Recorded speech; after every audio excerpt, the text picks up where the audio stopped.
The Florida Podcast Network, the voice of Florida.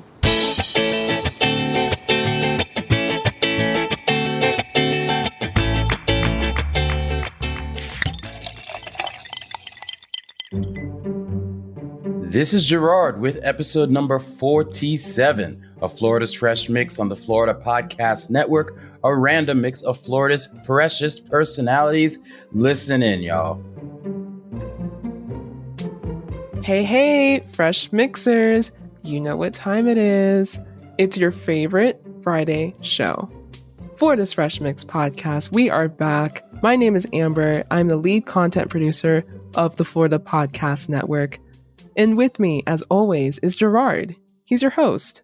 Gerard, say hello to the Fresh Mixers. Hello, Fresh Mixers, and thanks for putting up with me yet another episode. All right, fantastic. I know that, some of you are not just here for Amber, so. Really?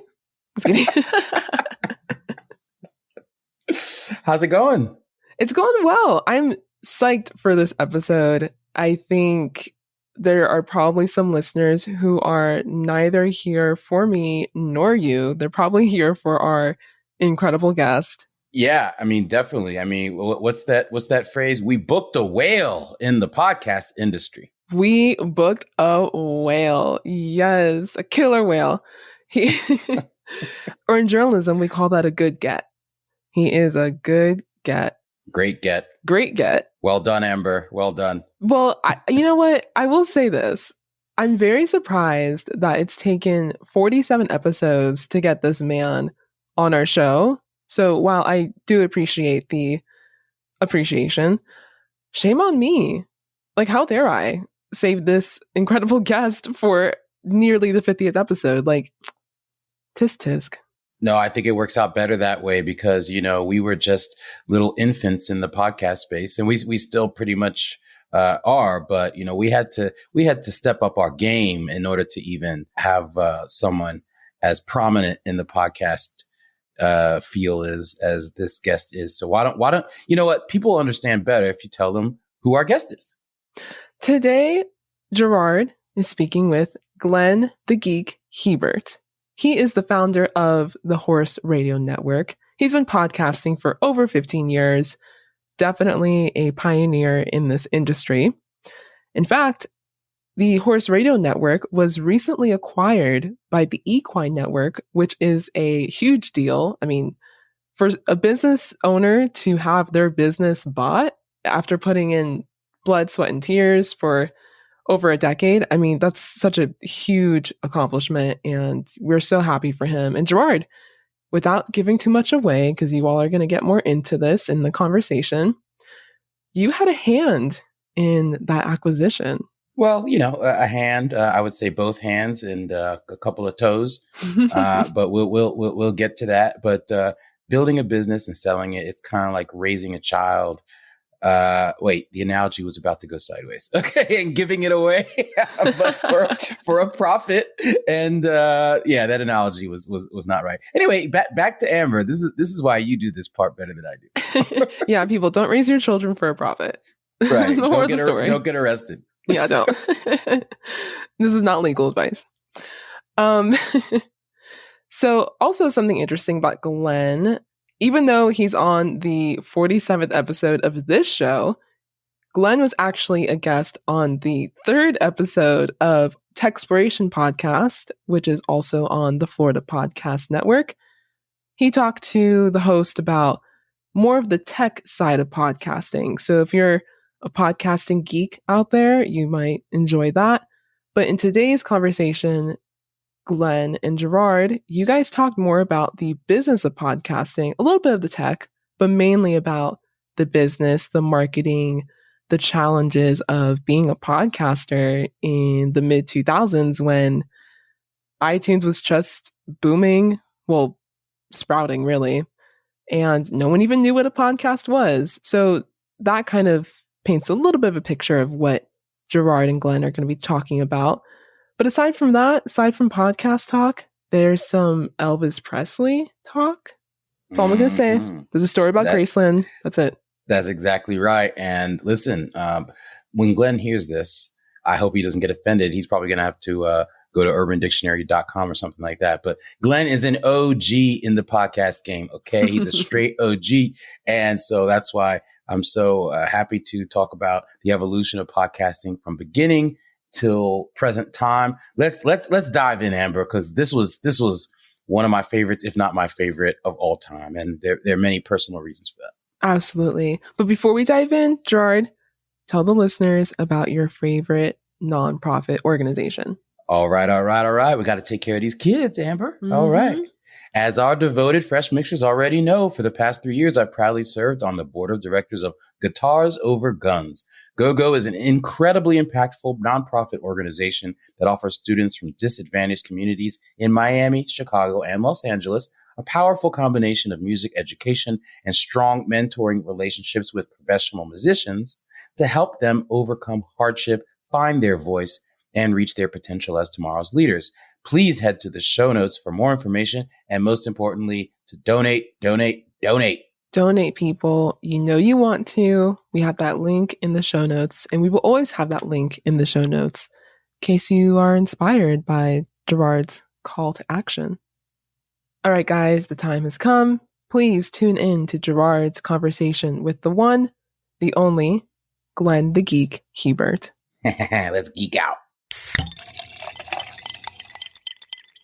Fresh Mixers, listen up, listen very carefully. I cannot tell you how excited I am to have this very, very uniquely special guest. I'm honored. Think about the Michael Jordan of podcasting, okay? That's who I'm about. I have big feet. That's what he's trying to say. Well, big shoes to fill. Let's put it that way, okay? I'm here with Glenn the Geek Hebert. You're the founder of Horse Radio Network, one of the most popular podcasting networks on the planet. You go back 15 years in this game. How's it going, buddy? Good. It's going great. Thanks to you last year, which I'm sure we'll get to, but it's going very well. So in full disclosure, Fresh Mixers, what he's referring to is that Glenn is not only, first of all, he called me a friend for the first time right before we started. I did? Was that the first time? Well, I don't have to pay you anymore, so I can call you a friend. Exactly. So that meant a lot. But I am also his attorney and helped Glenn sell his the Horse Radio Network to a third party just a few months ago. And so I was very proud to have been connected with him through my sister, producer Jemmy, who's the founder of this network, the Florida Podcast Network, and also very, very close friend of Glenn's. Glenn, I think it's at this point you're an adoptive member of the Legagneur family. I think I am, yes. And I've just, after all these years, learned how to say your last name, so I probably can be let in now. Go for it. Let's see how you do. And are you talking about the? Oh, okay. Wait, do that again. Legagneur. That's exactly right. As far as good. It's only taken me 6 years. Well, as far as the English pronunciation, that's pitch perfect. Yeah, well, don't ask for my last name might be French, but I took French for 3 years in school and flunked out every year. So there you go. Yeah. That's why we're saying Hebert instead of Hebert. Yeah, exactly. Okay. Got it. So when I say the Michael Jordan of podcasting, I'm not joking. So I'm just the host of one show. It's not even my show, and it takes a lot of my time. So imagine someone who only has one podcast, but Glenn and his team, they produce 20 podcasts. Think about that. Not only that, but like I said, he's been in the game since 2008. That's 15 years ago. I didn't even know podcasts existed back then. And he's hosted over 5,000 shows. I mean, how did you come across this medium and get involved with this in the first place? Well, I've always been the guy who likes to do things first. So we actually had the second, I wasn't first, made me mad. We had the second tax store, a horse supply store online. And we were the first ones to sell horse supplies on eBay. Way back when people still had to send you checks because PayPal wasn't even around. So I've always liked to do things first. And I was working for my brother at the time, consulting with him to sell his company. And we knew that was going to come to an end. My brother said, hey, there's this thing that this company does. This guy named Leo does a podcast. It's called Twit, This Week in Tech. He was one of the first podcasters way back when. Mm-hmm. And I started listening to him and went, well, I can figure that out. Nobody's doing it in the horse world. I'll be the first. So back in 2006, we experimented with doing a show, and we didn't know how to do it. It was it was pretty rudimentary back then, and nobody knew how to listen because there were no iPods or anything like that. So in 2008, things had progressed a bit, and I decided to give it another shot. We sold his company, and I was looking for a gig, and we decided to give it a shot and started the Horse Radio Network with one show. After 6 months, we had 12 listeners. We were so excited. We picked up our first sponsor after 6 months, though, and only because she believed in podcasting, in the future of podcasting. Mm-hmm.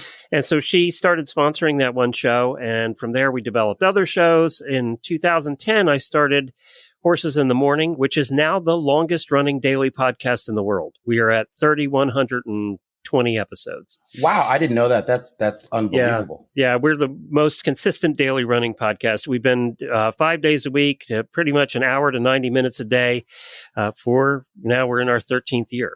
That's unbelievable. Now, my understanding is that you originally named it the Horse Radio Network as opposed to podcast because no one really knew what a podcast. Nobody even knew what a podcast was.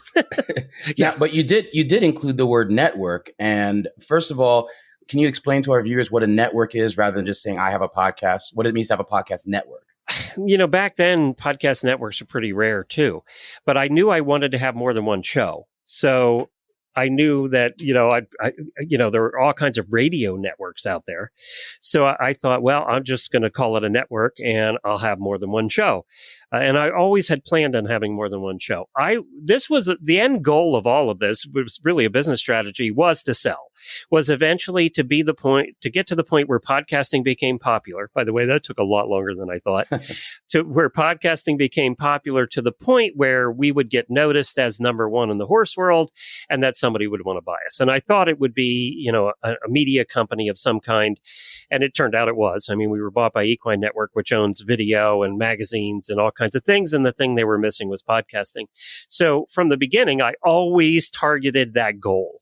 Mm-hmm. It took a lot longer to get there than I thought, to be honest, because podcasting really it slowly grew for a lot of years through the early 2000s, but it wasn't until the Serial podcast came out around 2004 and 5. And then COVID actually was something that really helped podcasting along become mainstream. Right. So it wasn't until the last 5-6 years, I would say, that podcasting became popular. More and more people were finding us. And I didn't have to explain what a podcast was as much. Now, in retrospect, I probably should have named it the Horse Podcast Network. But back then, nobody would have gotten it. So we named it Horse Radio Network. And what we told people was we have online shows. We have shows on the internet about horses, like radio shows. And they kind of got that. Right. Do you think that the term network means the same thing now as it did 15 years ago when you started? Back then, a network consisted of shows that you owned and ran. And I think what's changed now is the network name has gotten much broader. So there are podcast networks with thousands of shows, and they might have one thing in common, like they're all done by women, our hosts. There's a network that does that, and they have thousands of shows. So they don't own those shows, though. They're just part of the network, and they make a deal of some kind. So I think that's what changed. Back 15 years ago, when those of us that did start networks started them, we owned and ran all the shows. Mm-hmm. And now that's become a much broader term. Okay. All right. Now, I just wanted to make a point here. You talked about the acquisition and you fulfilled what was your original goal, which was to build a business and eventually sell it. I just wanted to put a pin on the fact that this is proof positive that not only is podcasting fun and it's a great way to share your voice, et cetera, but it can definitely be a viable business. So I just wanted to for people that are, not very familiar with podcasting, this is proof positive that you can do it and you can make money and you can have fun at the same time. Yes, and we've had a blast. I mean, the morning show is a riot. It's a comedy show about horses. It's a morning drive radio show about horses, basically, and I have a terrific co-host. But everything I did along the way, I think this is where some podcasters get lost, is that everything I did was deliberate. Everything I did had to help the business. Mm-hmm. So we didn't start a new show unless we had a sponsor. Everything we did was very deliberate and had to benefit the network in some way. So yeah, we were having fun along the way, but we also ran it as a business. And I think that's the difference. And it's a lot. We, started as a hobby, and then they try and convert it to a business, but don't treat it like a business. I guess you could say that about a lot of businesses, right? Mm-hmm. So just to switch gears a little bit here, Yeah. I want to know, you call yourself Glenn the Geek, which I think is great. I call myself a consummate nerd. I've never called myself a geek. I like to distinguish between the two. But have you always called yourself that? And what is it, just for obvious reasons you call yourself Glenn the Geek? What's the origin behind that? The origin was when we started those online companies. We were one of the first to start those online companies. And I, at that point, I thought I just need something to go by. And so our tack shop that we did online, our horse business selling products, was all comedy. We rewrote all the descriptions to be humorous. So it was a very unique thing, especially back then. And I just went by Glenn the Geek. I started going by Glenn the Geek because everybody called me a geek anyway for wanting to do all this stuff. So that, and it just stuck. It just stuck ever since then. Okay. And speaking of the word geek, the reason I know you in the first place is because my sister went to Podfest years ago. I'm not sure. Who's a bigger geek than me? Well, no, she totally geeked out when she met you. She did. Like I said, you're like the Michael Jordan of podcasting. And so she's like, first she geeked out when just having met you. And then when you kind of agreed to, how would you take her under your wing or partner with her, however you want to put it? Why don't you give us a quick synopsis of how you guys met and ended up working together? She shoved a mic in my face. I was with another podcaster at Podfest, and we had just won an award, and I don't even remember what it was, to be honest. It was years ago, and we had just won an award, and she came up and literally shoved a mic in my face. Sounds like her. And she's about 5'2" of dynamite. You can hear her laugh a mile away, and she's runs in the room. Family. Yeah, right, exactly. And she's in the room. So I met her that first time, and she just impressed me. I thought, well, this person's going to go someplace. So I mentored her for a year. I usually have one or two mentees every year, and then they graduate and move on. But did that for about a year. And now, ironically, her company produces most of the shows on the Horse Radio Network. You ended up being my attorney. And so, so much comes from relationships. This whole industry, and every business I've ever been in, especially this one, revolves around relationships. It's building relationships all along the way, even though you never know how that relationship is going to help you or not help you in the future. It's building those relationships that got us to the point that we were. And it was one of those relationships I had built 10 years ago that happened to be the catalyst for the company that bought us. She worked for that company. Oh, wow. Okay. And, you mentioned having picked my sister, producer Jemmy, as one of those interns. I mean, she would call me up all excited every step of the way from the moment she met you. And it was kind of like she was like on The Bachelor, and she's like, I got a red rose. She was so happy. It's like she won the lottery. And now that I understand podcasting better and your place in podcasting history, I completely get it now. But I have to say, usually I just see you as my close friend, buddy. Now that we're in your arena, it is a little bit nerve-wracking because it's kind of like interviewing Oprah. It's like, okay, Oprah, that's what Oprah does. And so she's going to be judging me. So I'm just going to do the best I can. Now, we know the end of the story, which is your successful exit. But tell us about the beginning. What were your challenges in the beginning, aside from the fact that no one knew what podcasts were?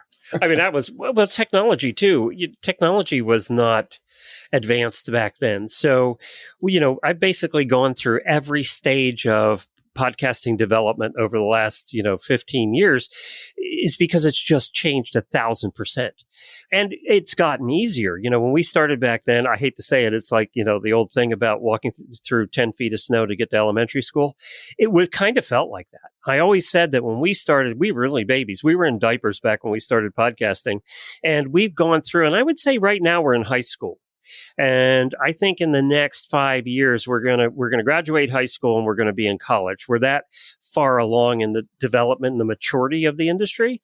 So, but it was just inventing everything. We were inventing everything that we did along the way. How could we do it? How could we find listeners? How could we use the technology to actually make the sound files and to make them work?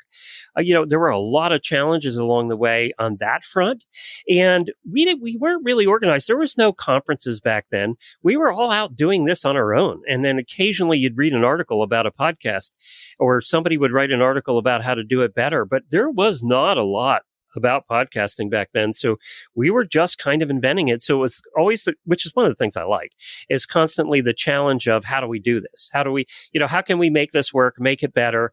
And then the next thing changes it all. In 2 years, it's all different. Now we have a lot more tools. We had to modify radio stuff back then to make a show. Everything we did was off of radio equipment, and we just had to modify it. And now they make specialized podcasting microphones and mixers and all that stuff. So it's been fun seeing the transition from baby in diapers all the way through now in high school. Right. And you've been uniquely positioned to see that entire evolution.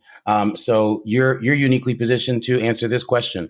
If you had to pick the most positive change in the industry that you've seen and the most negative change, if any, that you've seen in the industry, what would you pick for each of those? Well, obviously, the most positive is just awareness.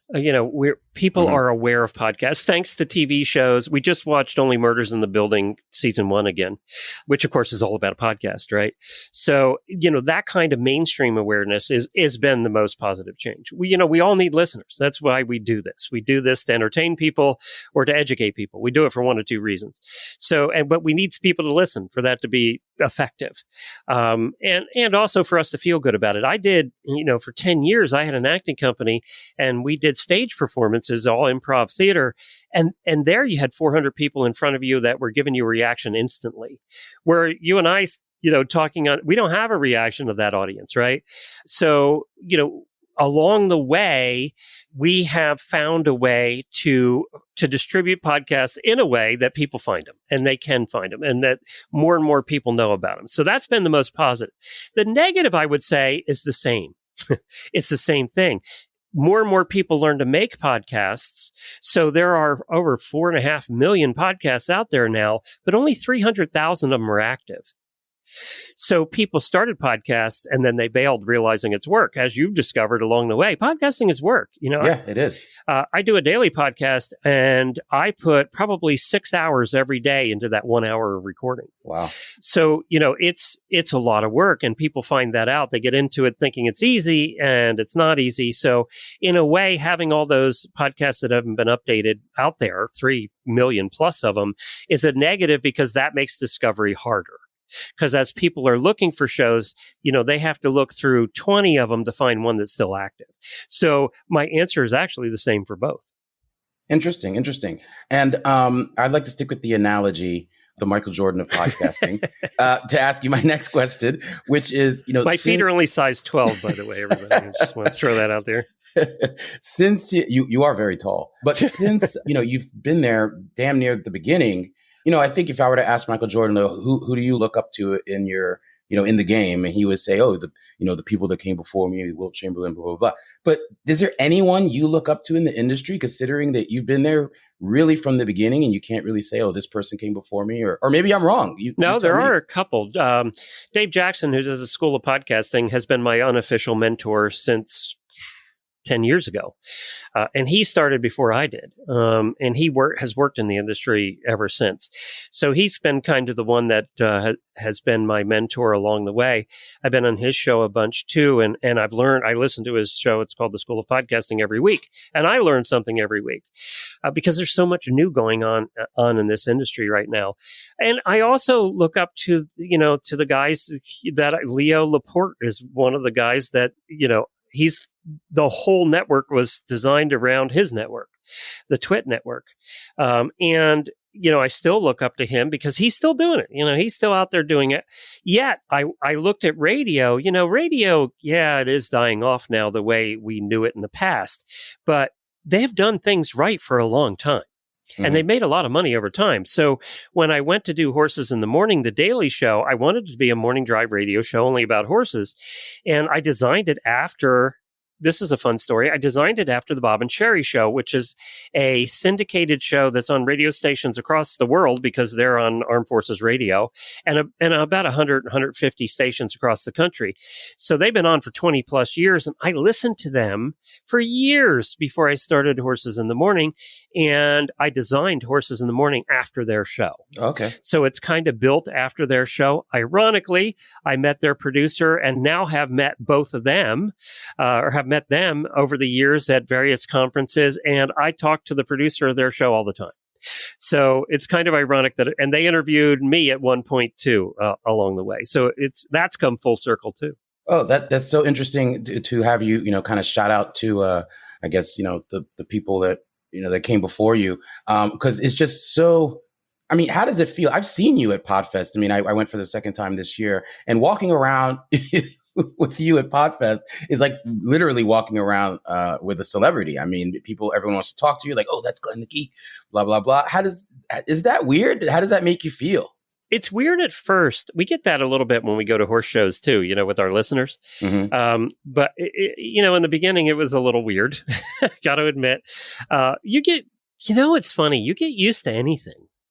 I always say it takes 3 weeks to get used to anything. And I like that. 3 weeks. No, it is true. If you think about anything you do or you started to do, I'll give you a perfect example. We remodeled our kitchen and we did it ourselves. And it took about 6 weeks. Well, for the first 3 weeks, it was awful because basically our kitchen sink was in the bathtub. It was in the bathroom. But after about 3 weeks, it was like, well, that's just where you go. You go to the bathroom to do the dishes. We weren't even thinking about it anymore. So it's 3 weeks to get used to anything. And that's true of Podfest too. And I enjoy it. I enjoy helping new podcasters. I enjoy helping people that are just starting out in this journey because it's fun and exciting. And I can remember what it was like at the beginning. And I also have started other shows along the way. So I get that new experience every once in a while too. I get to relive that again. Have you ever had someone, come up to you a little too starry-eyed, maybe got a little too close, or beside your sister? Yes, beside my sister. I hope she doesn't listen to this. Oh, she will. Trust me. That's why I'm watching what I say. So has anyone ever kind of overstepped and made you uncomfortable? Or? No, you know what? I don't think. No, the answer to the question is no. And I think it's partly because of the nature of podcast hosts, right? We tend to be gregarious. We tend to be people who like to talk, who who like to meet new people, or we wouldn't be doing this job, right? So no, I would say that I haven't seen that. Okay. Now, there's something that I learned. By the way, it's the first time I was ever asked that. So, oh yeah, good job. All right. Well done, Gerard. So we're gonna keep that in for my sister to hear. And you should. I learned that you are actually getting tired of talking about horses. Tell me, whether or not that's true, and how are you dealing with that? I've done almost 5,000 episodes myself that I've hosted. And 3,000 just on Horses in the Morning. So I wouldn't say I'm tired of talking about horses, but and I love doing Horses in the Morning. I'll keep doing that show forever. But it's just I want to talk about something else every once in a while. So I started a show with your sister a couple of years ago called Finding Florida, where we traveled once a month around the state of Florida doing fun, crazy things. I love that show. I listened to every episode. Yeah, you were one of our biggest fans, actually. But we recorded fun things that we did along the way and had a great time. And then COVID hit. So that kind of killed the travel show. But it was so much fun to do something that wasn't horses. And I'm a horse husband. I married into this. That's interesting, too. That's a good point I like to make. When I started the Horse Radio Network, we had a whole conversation about what am I going to do as a host? I had never trained a horse. I drive a carriage. I don't even ride.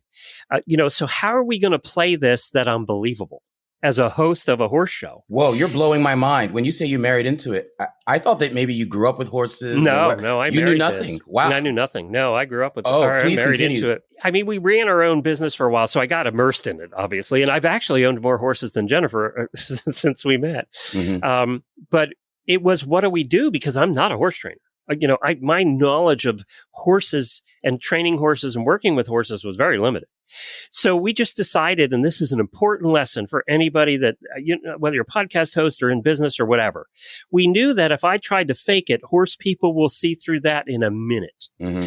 It doesn't take them 30 seconds to see through that. So we just decided to play it that I'm a horse husband who doesn't know a lot, but, I'm kind of entertaining and we're just going to do this show. We played it exactly like it was. And it was the best thing we ever did because now I'm America's horse husband now and everybody knows me as a horse husband, even though after 6,000-7,000 interviews I've done, I probably know more about horses in general than most horse people do. Mm-hmm. But I'm still the horse husband, and the cool thing about that is all my co-hosts are much more knowledgeable than me. So I can ask the questions that the person sitting at home that doesn't know much would ask. Like me. Yeah, exactly. I would ask questions that the person who doesn't know a lot about that particular topic would ask, whereas the guest was talking over their heads a little bit. So I could bring it back down to a point where we would all understand it. Always hire people that are better than you. So all my co-hosts have definitely and are still definitely better than I am. Right. And I know you rave about your co-host for Horses in the Morning all the time. Jamie, right? Yep. Is there something that stands out as like the number one misconception about horses or the number one question people ask? I think one of the misconceptions is everybody has to be rich to own one. And there are a lot of rich people who own horses. There's no question. You live down near Wellington, Florida, where all the rich people who own horses are.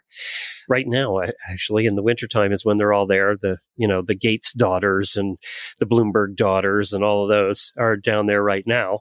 So there's two categories of people that own horses. The rich people who own horses, and then all the rest of us who spend all our money on horses, who are poor because of horses. So they are not cheap. Horses are not cheap. They're a lifestyle. It's one of the reasons that Horse Radio Network did so well is because people that are into horses, that's all they think, live and breathe and spend their money on.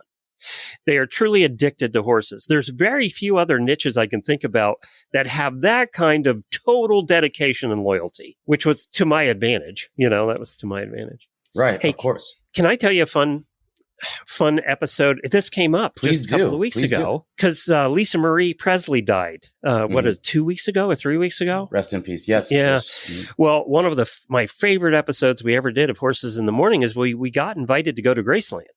Oh, wow. And because Elvis had horses and they wanted to highlight the fact that Elvis had horses and they still have horses at Graceland in his honor. So they invited us to come down. We brought all the recording equipment and we were doing Horses in the Morning live at that point. They ran an internet line from the house to his barn, from Graceland, the house to his barn. Wow. Ran it like several hundred yards. Took us on a tour the first day. We got all the tour of everything. We got to see rooms that nobody ever sees. And they brought in the woman who took care of Elvis's horses when he was alive. She must have been in her late 70s then. And she was our only guest for the whole hour and a half. They set us up in the barn with the horses overlooking our shoulders out of the stalls. And for an hour and a half, she told us stories of Elvis and his horses. Unbelievable. It was so cool. And then the other opportunity we had that was similar to that is we've been invited to go to Disneyland. We went out there and did a show and highlighted their horses because Walt Disney was a huge horse guy. He used to show horses. And he's always had horses at the parks. So then we got invited to go to Disney World here in Florida. They have a big barn. And they invited us down for 2 days, took us on trail rides and carriages, all kinds of stuff. And then we did the show from Disney World, the horse headquarters there at the barns. And she, before we recorded, said, I want to show you something. This was 2 hours before. This is the lady that's in charge of the horse operation. She got out Walt Disney's original photo albums of his horses. Oh, my God. And his horse shows with the little black corners on the pictures. Like everybody had back then. Uh-huh. Yep, that's what it was. It was these pictures that were made back in the 40s and 50s, little black corners. And she spent 2 hours going through the pictures, telling us about Walt's horses. One of the coolest things I've ever done. That's unbelievable. With respect to Elvis, were there any interesting tidbits that stood out that just blew you away? So Elvis was kind of a nut. Everybody knows that, right? Yeah. So he was a little eccentric. The barn was his safe place. So he always had people at the house, his handlers and people. So he always had people at the house. And one of the rules was when Elvis went to the barn, you were not to go out there unless you were invited. So the only way you went to the barn with Elvis is if Elvis said, come to the barn with me. And he loved to take his kids out there. He used to ride with his kids all the time. Lisa Marie, one of them. Mhm. And he just loved his horses. Well, he would wake everybody. He would call this groom lady that I interviewed. He would call her up at 2 a.m. because he could never sleep. He didn't sleep well. So he would call everybody. He would wake the whole household up. They would get in 3 or 4 Cadillacs and they would go drive around the countryside of Tennessee looking for horses. 2, 3 a.m. Wow. And he saw a horse in a field. They would all drive up. He'd knock on the front door of the farmhouse and say, hey, I'm Elvis. I want to buy your horse. And he bought 120 horses that way in the middle of the night. Oh my God. I thought you were going to tell me maybe, 4 or 5. No. He at one point had 120 horses, and they had the original book. He had this ledger book that he would write in. It was his writing. He would write down the name of the horse, what kind of horse it was, where he bought it from, how much he paid for it. And he had I saw the ledger book of all of his horses that he had handwritten over the years. That's unbelievable. Yeah. Did he have sloppy handwriting or really cool handwriting? He kind of had loopy handwriting. Yeah. Yeah. He was loopy. So. Yeah, he's an artist, loopy. Yeah. Right. Now, listen, I have to ask you, buddy, because, I was, I don't know if you know this, but I was like a little child actor when I was like 7, 8 years old. I didn't know that. Yeah, I did a ton of television commercials. That's how I didn't know that. Yeah, I used to see myself on TV when I got home from school. Like, that's cool. Yeah, I mean, Levi's jeans, Wrangler jeans, museums, things like that. I think there was one time I even did like something with my mom. So anyway, so that's how we paid for me to stay in private school. So anyway, I'm mentioning this because you mentioned that you owned an acting company for 10 years. What was the genesis of this? And I have to assume that there has to be some kind of connection between the acting side of you and your humorous side with respect to, your podcasting style. I worked at the Pennsylvania Renaissance Fair in the early days when it first started. I played the town crier and flirt. My job was to, make way for the queen with the bell, but also to flirt. That was my job back then. I was pre-AIDS and all of that stuff. Right. Okay. So flirt means the same thing now as what you're. Well, yeah, my job was to kiss all the women's hands that came in the gate. It was a tough job when I was in my 20s. But I actually met my wife. I met Jennifer at the Pennsylvania Renaissance Fair. Oh, wow. Yeah, that's how we met. And then we worked there together. She was a patron that first year and then came back as an actress. And then we worked together at the fair for a couple of years. And we decided at that point, because I always like to do things, that are new, we decided to start our own acting company. And we did 10 years of medieval feasts. So we did the same kind of thing, an improvisational theater performance, only indoors where it was air conditioned. And we did it at a castle in Reading, Pennsylvania, that was a restaurant. It was a castle turned into a restaurant. And so it was perfect. Mm-hmm. Over 10 years, we did 450 shows there. Oh, wow. I played the king, and the acting company stayed together, all 20 of us, for almost 10 years, which is unheard of. Wow. And I would have to imagine that talent, that acumen has to translate into being a great podcast host, right? Improvisational training translated into everything I ever did after that. I credit improv for sales success. I credit improv for success in hosting and being a good interviewer. I recommend, and I say this at podcasting conferences, I recommend everybody go out and get improv training. If you want to improve as a host and as an interviewer, get improv training. And many have. I've been told by many over the years that they've gone and done it. It's the thing I credit to my success is that improv training early on. And then, being able to do it on stage in front of hundreds of people as often as we did was just, it just honed that craft. Right. And so, you don't get nervous in front of people and blah, blah, I still get nervous doing talks, which I don't understand. Oh, really? Well, they say Johnny Carson was a wreck. He was always nervous. And I kind of am too. I think if you're not nervous, you're not taking it seriously enough. Interesting. So I still do, So I'm very nervous right now. So go. I mean, how many podcast talks have I done in front of hundreds and not thousands of people? And I still get nervous. I don't know that ever goes away. Right. Okay.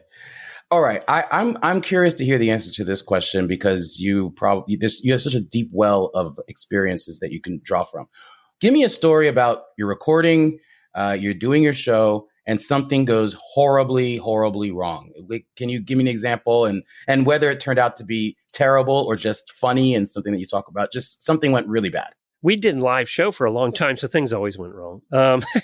One of the biggest, though, we do a show called Radiothon, which is a holiday radiothon, which at Christmas time was 12 hours live. And we would rotate between 20 hosts. We would change hosts every hour. There would be big name guests. We had Charlie Daniels on there. We had Priscilla Presley, ironically enough, on there. Wow. And just all these big name guests that would come on all day long. And it was live audio. And the one year we lost power in the middle of the day.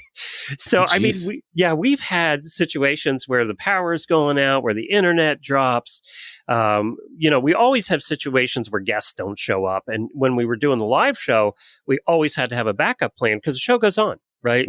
Your guest doesn't show up. You have to have something planned and you continue doing the show.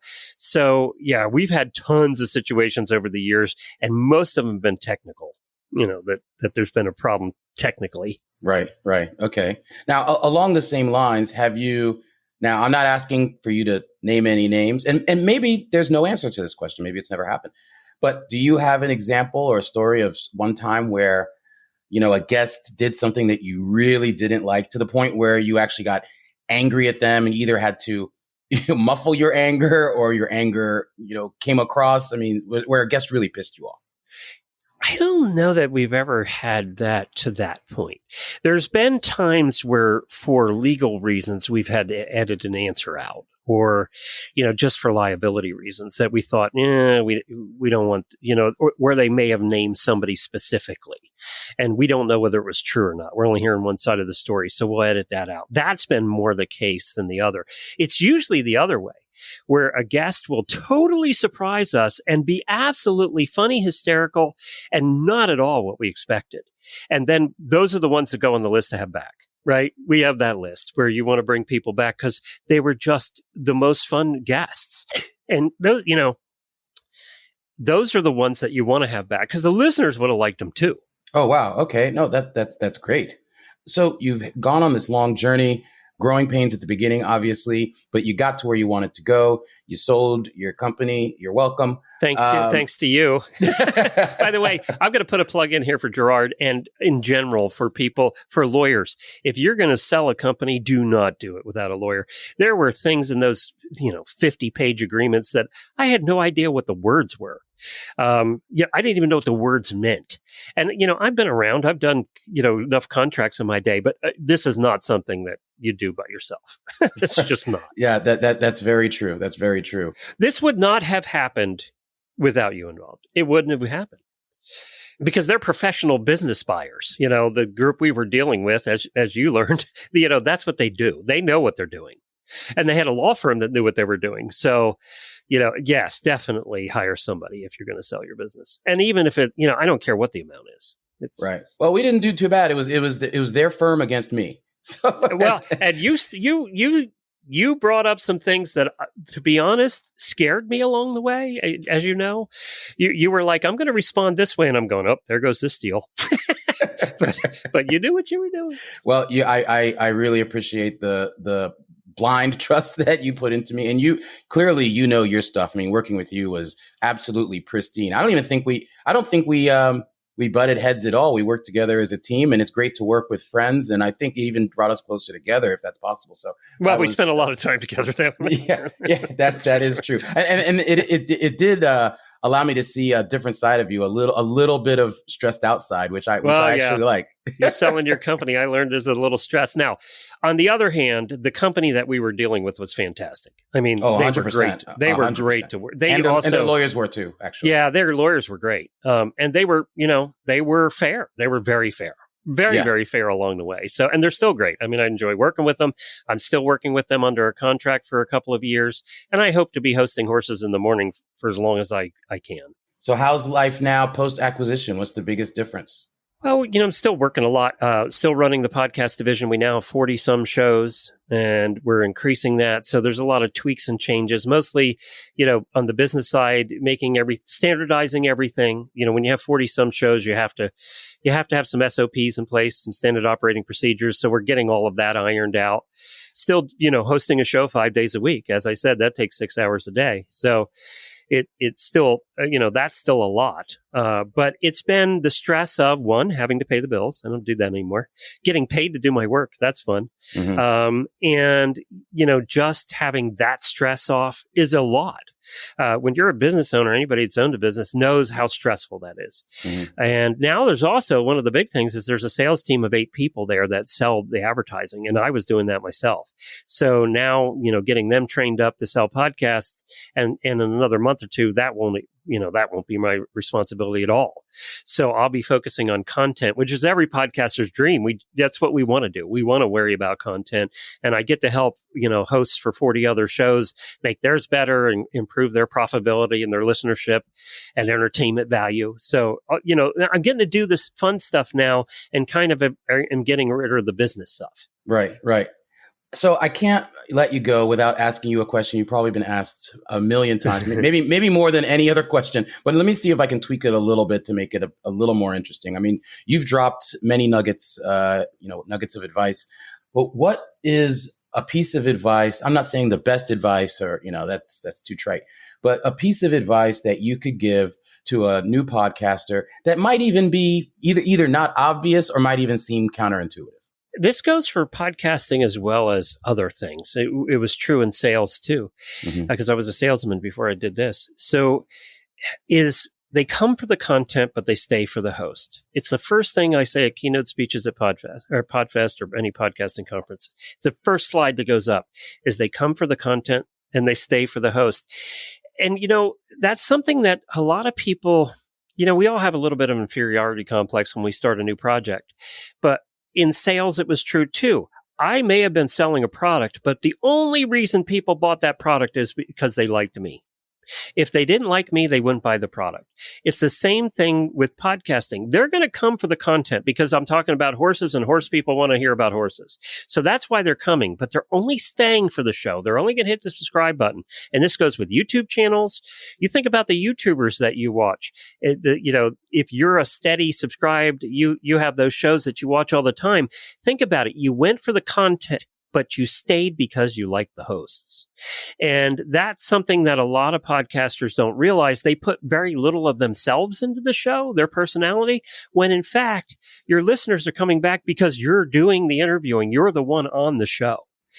So, I tell all podcasters that are starting, that is the most important lesson you're going to learn is they're there because of you. And that's a hard one to accept when you have a little bit of imposter syndrome going on. But then what's the fix for that? So that is obviously great advice, but then does that make someone have to be somewhat introspective and say, well, oh yeah, am I the right person? Am I the right person to host my own show? No, you just have to realize that they're coming to you because you're your personality, you're who you are. Yeah, there's going to be people that don't like that. My first review on iTunes when it came out, it was a brand new thing. And the first review for Horses in the Morning was, the guy sounds like Kermit the Frog. That was my first review. It's not way off. 12, 13 years ago. And then I came back and said, if I could make Kermit's money, I'll be very happy. There you go. So, all about attitude. Yeah. So you just have to get over it. If you don't, you're not going to be here. You're going to be one of those 4 million some podcasts that aren't here anymore. And you need to put you into the show. They're coming back because of you. So if you have a show where it's none of you, then I think you need to change it. I think you need to tweak it. Yeah, if you have an interview show, it's about, like you do, it's about your guests, but you do put you into the show. I've listened to this show. Your personality comes out, and it should, because that's why people are here, is because you're doing the interviewing. They can hear interviews anywhere. They like certain people who do the interviews. Right. Well, that's fantastic advice, and I think that's the perfect place to wrap up. I mean, I could talk to you forever, and I have stories forever too. Well, yes, but the ones you've told have been phenomenal and unexpected. I'm a little blown away by some of them. Do you have any events or anything else coming up that you'd like to promote while you're here with me on the mic, Glenn? Go to horseinthemorning.com. Listen on any of your podcast player, Horses in the Morning, and if you don't like me, then we have 40 other shows that you probably will like. So okay, great. And then where can people catch you and what you do on social media and follow you? Just go to horsesinthemorning.com or horseradionetwork.com, either of those. And we're out there everywhere, but it's all linked from there. Okay, excellent. So words cannot express. This has been fun. I'm getting a little verklempt, but I'm not gonna do this. I told myself I wasn't gonna do this. No, And by the way, thank you for all of your help over the last year. I really do appreciate it. It's my pleasure. I didn't do it for free, but you did get that. No, it was worth every penny too. Let me tell you. You got that hefty friends and family discount, so it all worked out. I appreciate that also. And as my client, I feel obligated to say you're the greatest podcaster I've ever heard, and also the handsomest. That's funny. Well, thank you so much, Glenn. It's truly been an honor, and I think especially now that our listeners can get a full scope of who you are in this business, that it's such a pleasure and an honor to have landed you as a guest on my show. And thank you so much. And I look forward to talking to you again, offline anytime. Thanks, Gerard, and I sure hope your sister talks to both of us after this. I think she'll get a kick out of it. She's one thing about my sister is that she's got a great sense of humor. Yeah, she does.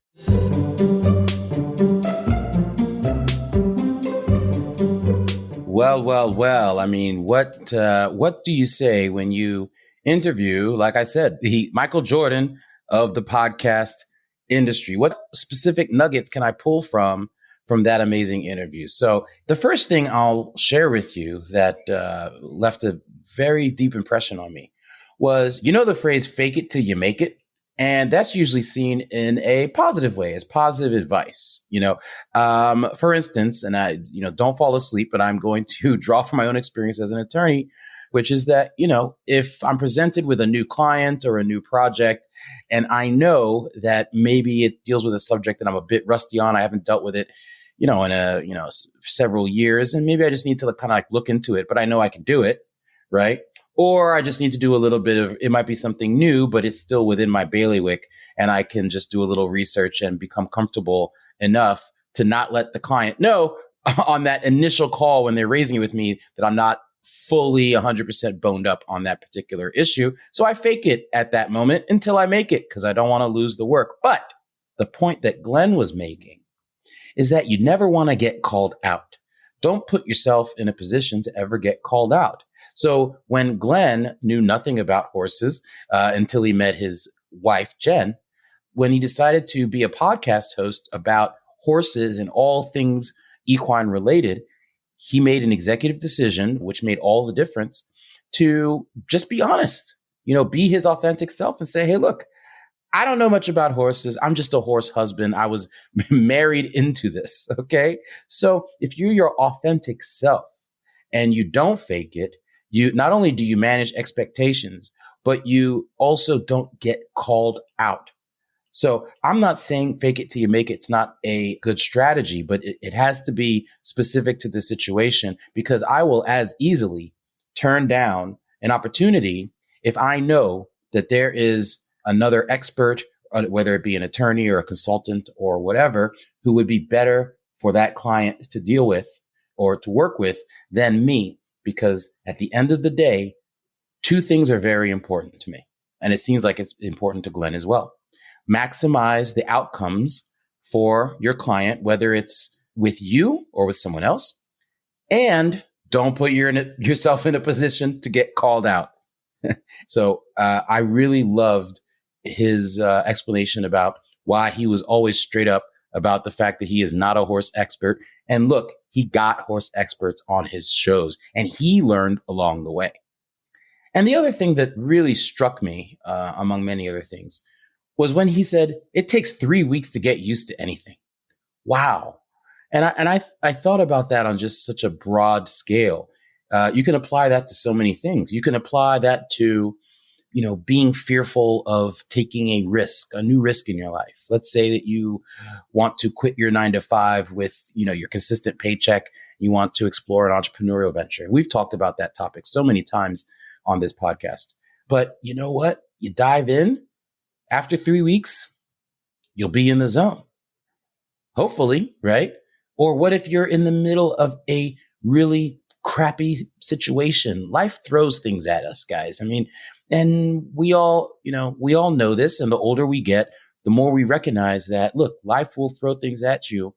I've told people so many times in my life that are going through something, and I say, you know what? This thing might seem like it's the end of the world right now. And I started saying this to people, you know, when I was in high school, and then someone was devastated because, or my friend was devastated because their girl broke up with them or they broke up or whatever. But it's like, hey, look, a year from now, you'll look back on this and laugh or smile, and, you just can't get out of your own head right now. But that's so true. And the older you get, the more you recognize that there is a brighter day. And I'm not saying that to be trite. But if you're going through something, hey, look, 3 weeks, give it 3 weeks, and your world will look a lot more different. And I can say this from personal experience, which I had the most devastating news probably of my entire life happen to me almost 3 weeks ago, coincidentally. And I'm not saying it doesn't still hurt, but I'm finally turning a corner to turning this pain into progress. Look, life is hard. Risk is hard. Situations are hard. Relationships are hard. Give it 3 weeks, y'all. Give it 3 weeks. Make it happen. Okay. Tomorrow's another day. Go watch that Annie, the original one. I don't know about the other one. I haven't seen the other one yet. I don't want to disparage the other one because I haven't seen it. But all I know is that I was in love with the first one. The sun will come out tomorrow. All right. And that's my fresh take. Thanks so much for listening in, whether it's your first time or once again to Florida's Fresh Mix. I look forward to having you join us again. Appreciate you.